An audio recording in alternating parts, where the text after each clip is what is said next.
সিলেট ও সুনামগঞ্জের একমাত্র যোগাযোগ পথ সিলেট সুনামগঞ্জ আঞ্চলিক মহাসড়ক। শুধু তাই নয়, দেশের গুরুত্বপূর্ণ পর্যটন এলাকা টাঙ্গুয়ার হাওর, বারেকটিলা, লাওয়েরগড়ে যাওয়ার একমাত্র সড়কও এটি। সুনামগঞ্জ থেকে সিলেট পর্যন্ত প্রায় ৬৫ কিলোমিটার এ সড়কে দ্রুতগতির বাস ও ট্রাক চলাচলে প্রায় ঘটছে দুর্ঘটনা।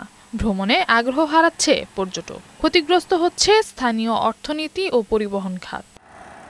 গত ৯ মাসে এই সড়কে প্রাণ হারিয়েছে ৬২ জন। পঙ্গুত্ব বরণ করেছে অনেকেই। লাইসেন্স ও ফিটনেসবিহীন বাস ও ট্রাকের বেপরোয়া গতিকে দুর্ঘটনার জন্য দায়ী করছেন স্থানীয়রা। সড়কের যে দুর্ঘটনা হচ্ছে ফিটনেসবিহীন গাড়ির কারণে, অদক্ষ ড্রাইভারদের কারণে, প্রশাসনের নজরদারি না থাকার কারণে। সিএনজি গুলা ফিটনেসবিহীন, অপ্রাপ্ত ড্রাইভার এবং তাদের এই লাইসেন্স নাই। জেলার অর্ধেকের বেশি সিএনজি অটোরিকশার রেজিস্ট্রেশন নেই, চালাচ্ছে অদক্ষরা। অন্যদিকে অনভিজ্ঞ মোটরসাইকেল চালকদের দৌরাত্ম্য থেমে নেই, প্রায় ঘটছে দুর্ঘটনা। এই বিষয়গুলোকে কর্তৃপক্ষের নজরে আনা জরুরি। মানুষ মরছে, মানুষ হাত পা ভাঙছে। যেগুলো হাইওয়ে রোডে চলার কথা না, এগুলো তো চলে।